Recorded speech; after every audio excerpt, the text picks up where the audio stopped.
I stood in my newly renovated apartment, running my hand over the freshly painted wall. The faint scent of paint still lingered in the air, but to me, it smelled like the aroma of a dream come true.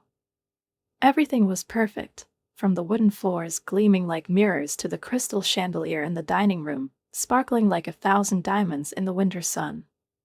At 27, I had finally created the home I had always dreamed of. A home I earned through my hard work at Morgan & Stanley Investment, though not without the help of the inheritance left by my father. My name is Samantha, and my story, unfortunately, is not a completely happy one. Today, I was hosting a housewarming party, but the joy of the moment was overshadowed by the dread of the evening ahead. I had made the questionable decision to invite my half-sister Sarah and our mother. The very thought of it made my stomach churn, as if icy needles were unfurling inside me. Carefully, I arranged appetizers on silver platters on the gleaming marble countertop in the kitchen, but instead of savoring the moment, memories began to flood back. From childhood. Sarah. How long it had been since I last heard her name, and yet how little time it had taken to forget her ways. She always found a way to destroy the things that were dear to me. I was just a 7-year-old child when she came into our lives, the result of my mother's brief relationship with Tom, a man who never deemed it necessary to marry her but diligently sent child support. I remember when I was 12, and my father gave me my first art set. Watercolors, pencils, brushes, all neatly stored in an elegant wooden case, smelling of fresh wood and filled with the promise of creating something uniquely mine. My dreams of painting lasted 2 days. Then I found Sarah in my room, pouring paint onto the carpet and scribbling on the walls with my expensive brushes. I was devastated and ran to my mother for justice, but her response still echoes in my memory. "She's just a child, Samantha. She doesn't understand." But Sarah did understand. Oh, she understood all too well. She knew exactly what she was doing when she cut up my favorite sweater, my father's Christmas gift, or when she'd accidentally spilled juice on my science project the night before it was due. And every time, my mother would merely shrug. "Don't be so dramatic, Samantha." It wasn't just Sarah's actions. It was how easily she could wreak havoc without facing any consequences. While I lived in a world of rules and accountability, Sarah seemed to exist in a realm where neither existed. The child support from both fathers gave my mother enough comfort to ignore her behavior. That was what hurt the most, not Sarah's actions, but my mother's indifference. By the time I was 14, I knew I couldn't take it anymore. I made a decision that changed my life. I moved in with my father. He was always my rock, the one person who saw me not just as a little girl but as an individual. I still remember my mother's expression when I told her about my decision. She wasn't saddened by losing her daughter. Her fury came from losing the money my father had been providing. We didn't speak for years after that. Life with my father was a breath of fresh air. He supported my interests, inspired me to dream big, and believed in me like no one else did. He was the one who first taught me about finances, helped me with school, and made me feel valued. When he passed away, I felt like I had lost my anchor in life's turbulent sea. But he left me his wealth, giving me the freedom to pursue my dreams. That inheritance gave me the chance to build the life I'm proud of today, but to Sarah, it seemed to be just one more reason to hate me. The sound of the doorbell broke through my thoughts. My heart raced. The first guests. Thankfully, it was my aunt and uncle, not my mother and sister. When I opened the door, I was enveloped by genuine warmth. Aunt Caroline and Uncle James's kind smiles, hugs, and admiring looks made me forget my anxieties, even if only for a moment. Their excited remarks about the apartment filled the space with light, like spring sunshine spilling over the walls. Soon, guests began to arrive one by one, friends, colleagues, distant relatives. They delighted in exploring my new home, marveling at the modern kitchen with marble countertops, designer light fixtures, and the spacious living room with floor-to-ceiling windows. The clinking of wine glasses, The soft hum of conversation and the gentle jazz playing through the speakers created the perfect atmosphere. It seemed like the evening was a success. But then I heard a sound that made my heart skip a beat. Heels. The distinct click of stilettos echoed down the hallway. And there she was, my mother, arriving in her usual overdressed splendor as though attending a royal ball, and behind her, Sarah. She looked as if she had stepped off the cover of a fashion magazine, her dress hugging her figure as if it had been painted on her. They paused at the doorway, instantly drawing everyone's attention. The party was in full swing, but their arrival shifted something in the air. For a moment, I felt the lightness of the evening begin to dim. Sarah stood in the doorway, wrinkling her nose as if the very air in the room wasn't good enough for her. She scanned the crowd gathered in the warm circle of light, music, and lively chatter, and loudly declared, "My God, is this a party or a retirement home? Social hour?" Her voice sliced through the gentle murmur of conversation like glass shattering. The room fell into an awkward silence. Aunt Caroline froze mid-sentence, her wine glass suspended halfway to her lips. No one laughed. Sarah's joke landed like a slap in the face. I felt heat rushing to my cheeks, but I forced myself to remain calm. Sarah strutted into the apartment, surveying everything as if it were her own. She ran her hand across the new granite countertop, peeked into every room, examining it all with an expression that was somewhere between admiration and disdain. On her face flickered envy, a look I knew all too well. Her eyes gleamed with the same cold light I'd seen the day my father gave me my first car, paid for my college, or when I landed my first serious job. Finally, she turned around, a smile spreading across her face that sent a chill through me. "This place is stunning, Samantha," she said, her voice dripping with artificial sweetness. "I've decided I'm moving in next week." I laughed, assuming she was joking. But her smile didn't falter. "I'm serious," Sarah added. "This place is way too big for just you. And honestly, you owe me. You have everything because of Dad." And what did I get? Nothing. My voice remained steady, though anger was bubbling beneath the surface. "Sarah," I said, striving to keep my tone composed, "you're never moving in here. This is my home." Her face twisted in fury. "You're selfish," she screamed, her voice slicing through the air and making several guests flinch. "You think you're better than everyone else just because Dad left you all the money. You're living in this fancy apartment while Mom and I can barely make ends meet." I glanced at my mother, hoping she'd step in to calm Sarah down. Maybe even apologize for her behavior. But instead, she stepped forward, crossing her arms, and gave me a disapproving look.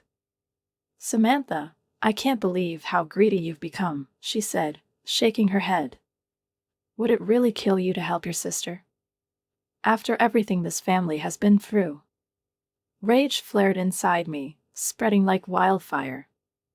I stood there, staring at them, at their demanding, accusatory faces, at their blatant disregard for me. "Our family?" I repeated, my voice trembling with barely contained emotion. "Where was this family when Sarah tormented me for years, and you did nothing? Where was this family when you let her destroy everything I cared about? How dare you talk to me about family now?" My mother gasped as if my words had struck her like a slap. Then she abruptly turned to Sarah. "Let's go, Sarah," she snapped, her voice hard as steel. "We're leaving. Clearly, your sister cares more about her fancy apartment than her family." They turned and left, leaving the door open behind them like a gaping wound. When I returned home from an exhausting trip to Phoenix, all I wanted was the peace and quiet of my apartment. Closing the door behind me, I looked forward to sinking into the soft cushions of my couch with a glass of wine in hand. But even as I approached the door, something felt off. The hallway smelled of alcohol and cigarettes, scents that had never belonged in my home. My stomach clenched painfully as I slid my key into the lock. I opened the door, and a nightmare washed over me. My perfect home, my pride and sanctuary, had been turned into chaos. Empty bottles, cigarette butts, crumpled papers, and random pieces of clothing littered the floor. My expensive white leather couch was stained with wine and marked with cigarette burns. Strange smudges marred the freshly painted walls, stains from food, drinks, and something that looked like paint or possibly markers. Graffiti. It was deliberate vandalism. I moved further in, barely holding back my panic. The kitchen sink was overflowing with dirty dishes, seemingly from yesterday or even the day before. The marble countertops were covered in sticky residue and rotting takeout containers that had already begun to mold. But the worst awaited me in the living room. My brand new television, purchased only a few months ago, lay shattered. Shards of the screen were scattered across the floor like a silent accusation. I felt my hands clench into fists. I was almost too afraid to check the bedroom, but some force, fueled by fear and fury, compelled me to open the door. And there, on my perfectly made white bed, was Sarah. She was sprawled out, arms and legs carelessly flung about, still wearing her shoes. Her face was smeared with remnants of makeup, and there were greasy stains, pizza sauce or some other food, on my pillows. My sister was sleeping like a baby in the middle of the wreckage she had created. Something inside me cracked, like ice splitting under pressure. I stormed over to her, grabbed her by the shoulders, and began shaking her. "Wake up. What the hell have you done to my home?" She swatted at me lazily, as if I were a pesky fly, muttering something incoherent. My anger reached its boiling point. I spun around, marched to the bathroom, filled a glass with cold water, and returned to pour it directly onto her face. Sarah let out a scream, jerked awake, and sat up, blinking in shock and spitting out water. "What the hell is wrong with you?" she shouted, her voice piercing the room. "What's wrong with me?" I screamed back, my voice cracking. "Look around. You've destroyed my home. You've turned everything I've built into a pigsty. How could you?" She still looked half asleep, but the anger on her face was growing. "You're overreacting, Samantha," she muttered, standing up from the bed. "It's just a party. A little mess. The cleaning lady will take care of it. Relax." The cleaning lady? I felt myself shaking with rage. "This is my home, Sarah. My home, not some club for your wild parties. My home," she mimicked mockingly, scoffing. "Everything's always yours. Dad's money, yours, the education, yours, this apartment, yours. You don't even realize how lucky you are, and yet you're still whining. It's pathetic." She tried to walk past me, but I stepped in front of her, blocking her path. "You think that's an excuse?" I snapped. "You think you can just barge in here, wreck everything I've worked for, and pretend it's fine? I won't let you keep treating me like this." Her eyes narrowed, and something dark and threatening flickered in them, something I'd seen before. "You won't let me? And what are you going to do? Kick me out? Please, go ahead. I'd love to see you try." I stood there, frozen by her audacity, by her shameless defiance. It was as if her entire existence revolved around testing the limits of my patience. In that moment, I realized there would be no more compromises. The broken TV, the stained walls, the ruined bedding, those could all be fixed.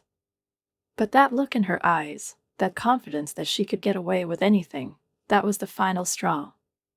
Mascara streaked down her face in dark lines, but there wasn't a shred of remorse in her eyes.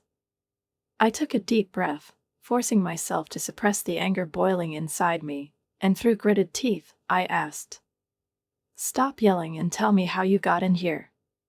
Sarah wiped her face with one of my Egyptian cotton pillowcases and rolled her eyes like it was no big deal.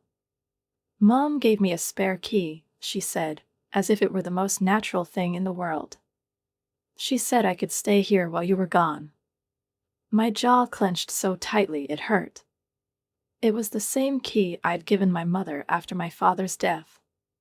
Back then, I had just inherited the apartment and didn't feel mature or confident enough to handle everything on my own.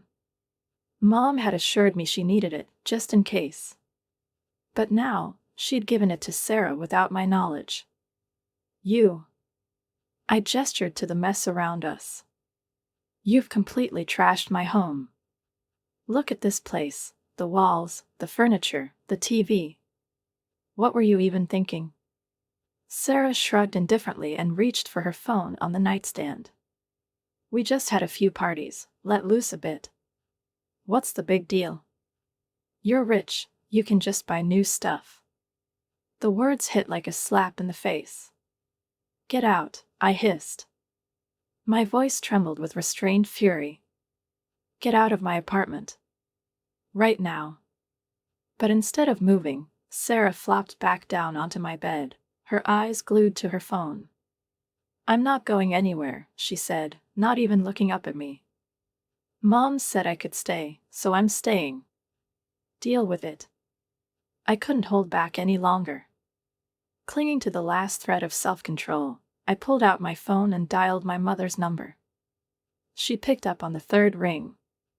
Come here, I said, my voice as cold as ice. Right now. You need to see what your precious Sarah has done to my apartment. I hung up without waiting for a response. Each time my eyes swept over the destruction around me, my anger only grew stronger. I counted the minutes until she arrived, 28, to be exact. When she finally walked in, I watched her face, expecting to see some kind of reaction. She glanced at the stained walls, the ruined furniture, the piles of trash, but her expression remained blank. No shock, no disapproval. She even picked up an empty wine bottle, set it on a table, and adjusted a crooked picture frame on the wall. This, I said, gesturing at the chaos with a sweeping motion, this is what your daughter has done. To the home Dad left me. To the home I poured a fortune into renovating. And you gave her the key without even asking me. Mom sighed, as if this entire situation were just a tiresome inconvenience. I don't understand why you're so upset, she said, her voice annoyingly calm. So they had a few parties. You have the money to fix it. It's not the end of the world. I couldn't believe what I was hearing. She said it as though a destroyed home was a trivial matter I should accept with gratitude. Money? My voice rose to a shout. It's always about money, isn't it? That's all it ever comes down to. She wrecked my home, but that's fine because I can afford to fix it. That's your argument? Mom rolled her eyes, just as Sarah had minutes earlier. At that moment, I knew I would never get through to her. She had always chosen Sarah. Always. I think, my mother began, crossing her arms over her chest, this could actually be good for both of you. Sarah needs a place to stay, and you have more than enough room. Living together might help you two repair your relationship. Repair our relationship? I repeated, my voice now barely audible but trembling with fury. She broke into my home and destroyed it. And you think this is going to help us repair our relationship? My mother looked at me with the same judgmental expression she had worn when I moved in with my father. That cold, indifferent look that seemed to say, you always make everything so difficult. You both are staying. Leave my apartment immediately, I said through gritted teeth. I will not put up with this any longer. My mother sat down on the ruined couch, completely unfazed. Actually, she continued, ignoring my words entirely, I think this will be a good lesson for both of you. A fresh start. Sarah will stay here. It's decided. I stared at her, trying to process what I just heard. She said it with such confidence, as if my opinion didn't matter. As if I were just a guest in my own home. Sarah, still wearing that infuriatingly smug smile, sprawled out in my armchair and drawled. I didn't break in. Mom gave me the key. Stop being so dramatic. My fists clenched, and I felt the fury boiling in my chest. A key she never should have given you, I said, my voice sharper than I expected. This is my home. My father left it to me. Not to you, not to Mom. If you don't leave right now, I'll call the police. Sarah threw her head back and let out a loud, mocking laugh.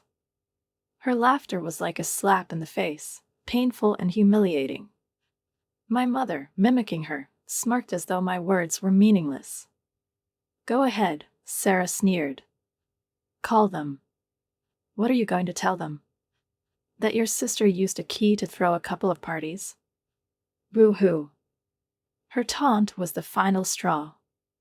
With trembling fingers, I pulled out my phone and dialed the 3 digits, 911. Sarah's smile faltered slightly, but she still tried to maintain her air of arrogance. 911, what's your emergency? A calm voice answered. I need the police, I said, struggling to keep my voice steady as my insides shook. 1542 Riverside Avenue, Apartment 7B.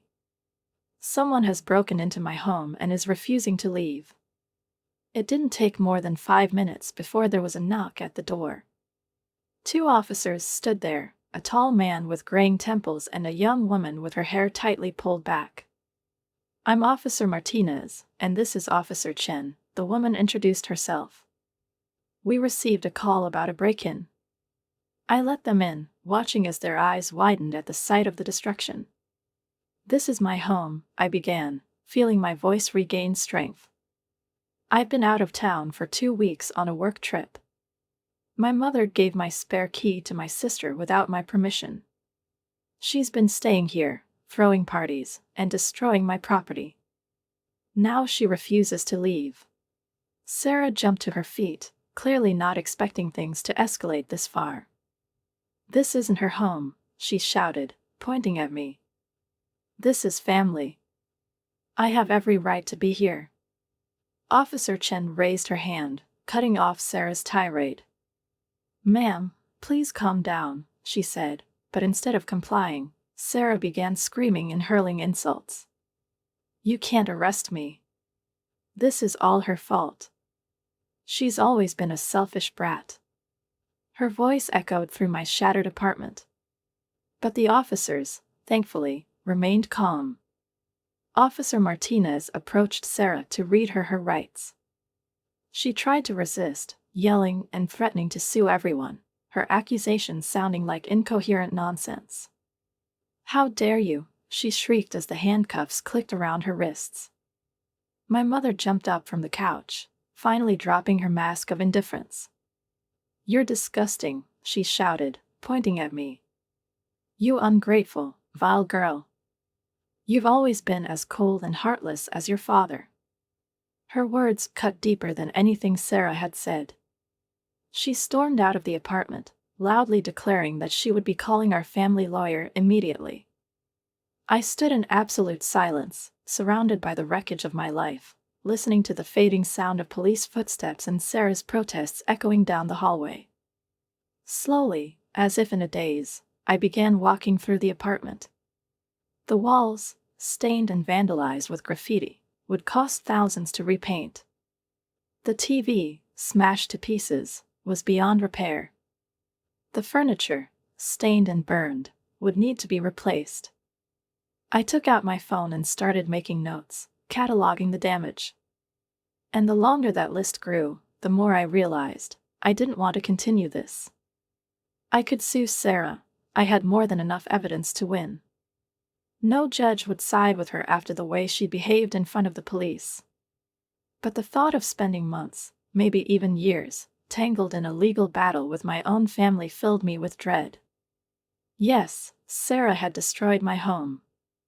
But more than that, she had shattered the last remnants of our already fragile world, where we had somehow coexisted. This was the end, and I knew I had to decide how to live in a world where there was no room for Sarah, or the shadow she cast. I didn't want to see her face in court or hear her voice in testimony. The list of destroyed property and estimated damages felt like a chain tying me to her endless chaos. Instead, I made a different call. A gruff voice answered, and I immediately blurted out, "I need all the locks changed. It's urgent." Within a couple of hours, the spare key my mother and Sarah had relied on was nothing more than a useless relic. Changing the locks felt like my first step toward reclaiming control over my life. A week passed after the incident with the police. My phone rang, and my mother's name flashed on the screen. A wave of irritation, mixed with a faint undercurrent of unease, washed over me. Almost instinctively, I wanted to reject the call, but something inexplicable made me pick up. "Samantha, we need to talk," she began. Her voice was softer than usual, which caught me off guard. "Can we meet at the cafe on Riverside tomorrow at noon? I think it's time we discussed everything that's happened." A flicker of hope, rare and fragile, sparked within me. Maybe she had finally realized how wrong she and Sarah had been. Maybe she was ready to apologize. "Fine," I replied, trying to keep my tone neutral. "I'll be there." The next day, I arrived right on time. My mother was already seated at a corner table, surrounded by an array of extravagant dishes. On her plates were lobster salad, truffle pasta, and a bottle of premium wine perched on the table. It was a performance, one that had always been more important to her than sincerity. In contrast, I ordered only a glass of water. "Samantha, darling," she began, dabbing her lips with a pristine white napkin, "we need to discuss the severe emotional trauma you've caused your sister." I nearly choked on my water. "Excuse me? Trauma? What trauma?" "You had Sarah arrested," she said with a heavy sigh. "Do you even realize what she's been through? She had to spend hours at the police station. All her friends know about it now. She's devastated, Samantha. Completely devastated." My mother shook her head with an expression that suggested I had committed a crime against humanity. "The only way to make things right is to apologize to her and pay her compensation. I think $25,000 should be enough to cover her expenses and the emotional stress you've caused." I stared at her in silence, trying to comprehend whether I had heard her correctly. "Are you serious?" I finally managed to say. "Sarah broke into my home, threw a wild party, destroyed thousands of dollars worth of property. And you want me to pay her?" My mother waved her hand dismissively, as if brushing away a pesky fly. "Oh, don't be so materialistic, Samantha," she said in that maddeningly calm tone. "Yes, she broke a few things, but you're wealthy. You can easily replace it all. But do you know what's hard to fix? The emotional damage you've caused her." I froze, barely restraining the urge to get up and walk out right then and there. But my mother continued speaking as if oblivious to my growing anger. She stood, draping her coat over her shoulders, and as she headed for the exit, she tossed over her shoulder, "Oh, and be a good girl and pay the bill. I know how much you love flaunting your wealth." I watched her leave, my gaze lingering on the lavish spread of food, lobster, pasta, truffles, almost entirely untouched.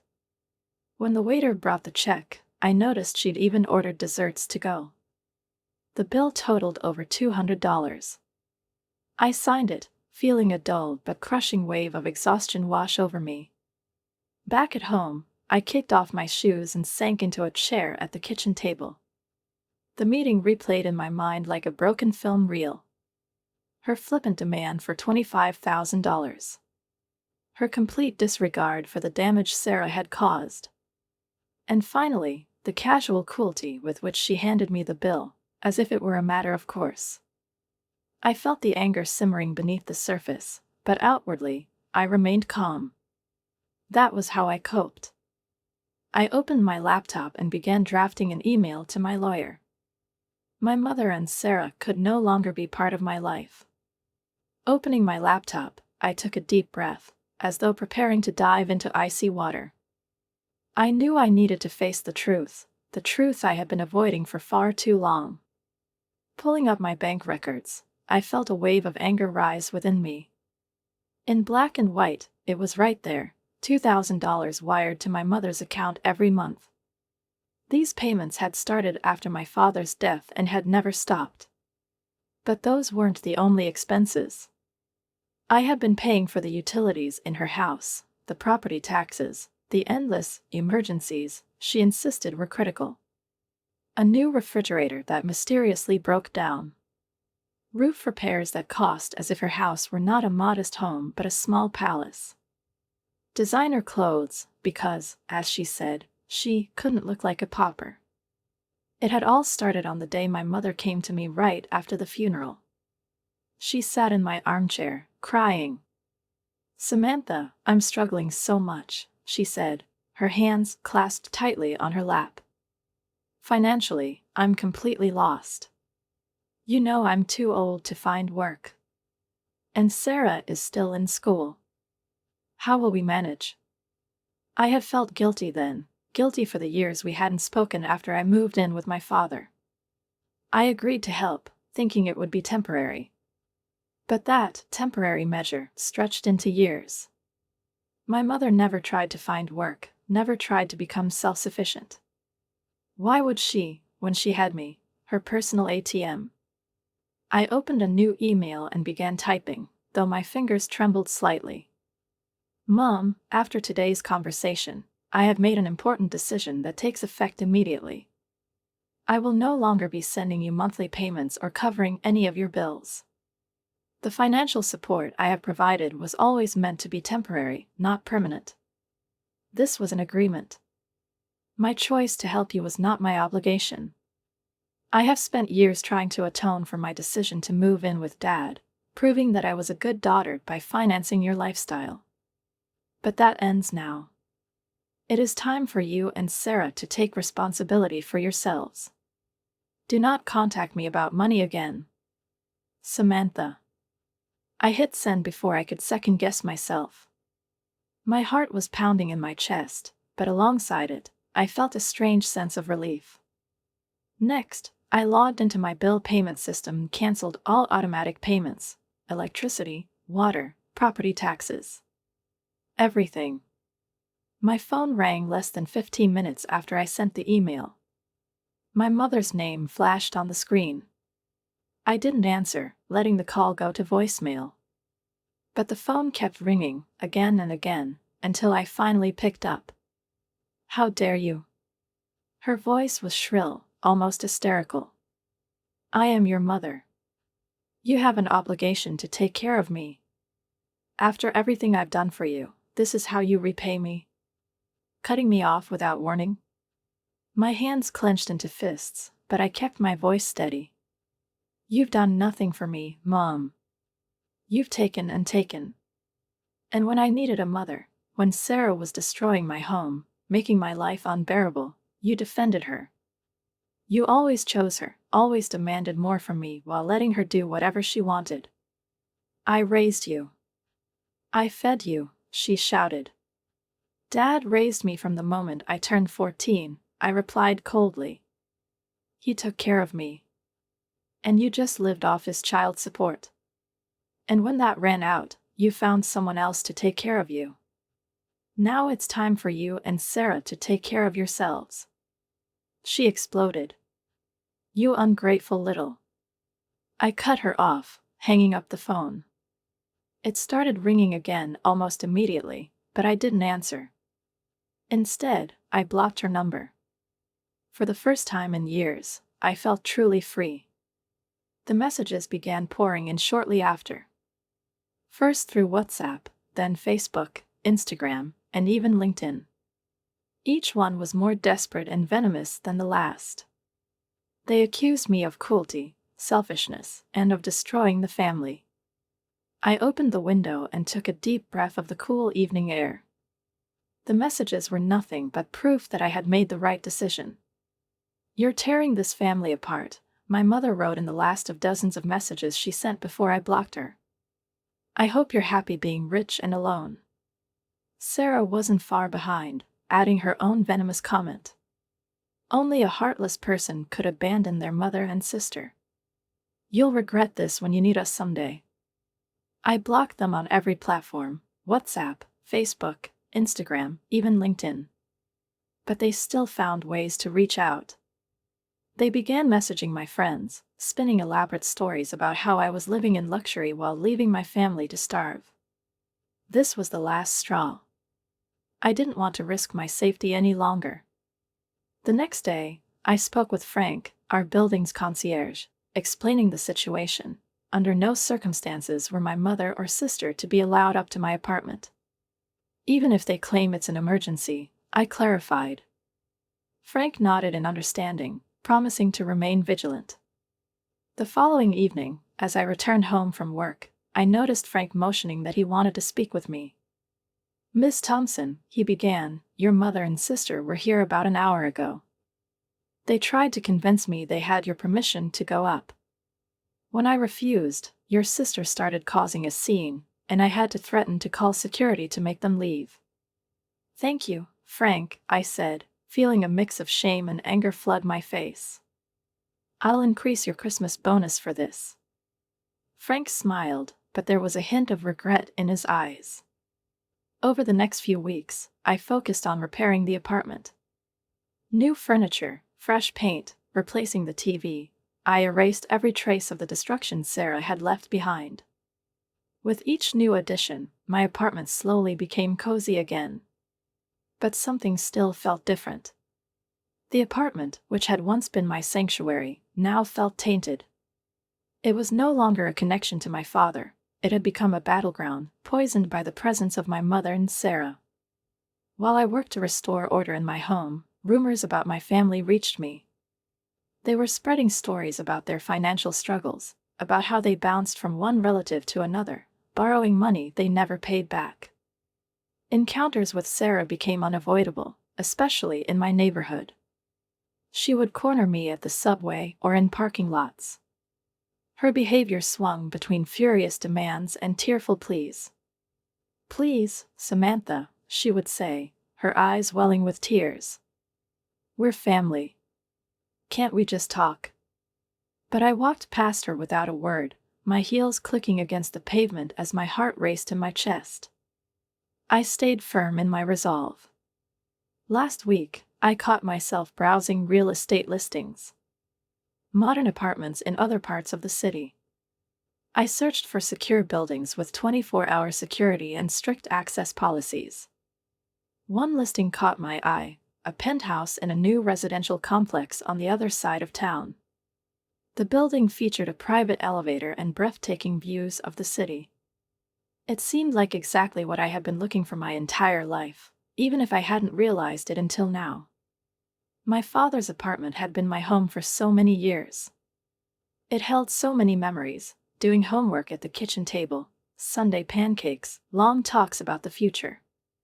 But now, I realized that holding on to this place no longer made sense. Maybe it was time to let it go. I bookmarked the penthouse listing. Tomorrow, I would call the realtor. It was time to start fresh.